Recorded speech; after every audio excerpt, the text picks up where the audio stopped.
Good afternoon everyone. My name is Nishu Kumari from Trinity Educational Institute. Good afternoon everyone. This is Udaya Kumar Dangi from Trinity Educational Institute, Ramagh. Start. Today we are going to perform hot extraction test with the help of Soxhlet apparatus.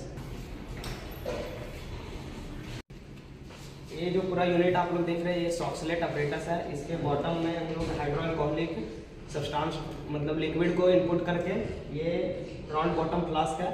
इसके ऊपर extraction unit जिसमें हम लोग plant का extract part जो हम लोग को एक्सट्रैक्ट करना है उसका पाउडर्स को फिल करते हैं. ऊपर में वाटर फ्लो करवा के ये कंडेंसर यूनिट है. हम लोग यहाँ से इनलेट करते हैं वाटर को और ये आउटलेट जाता है.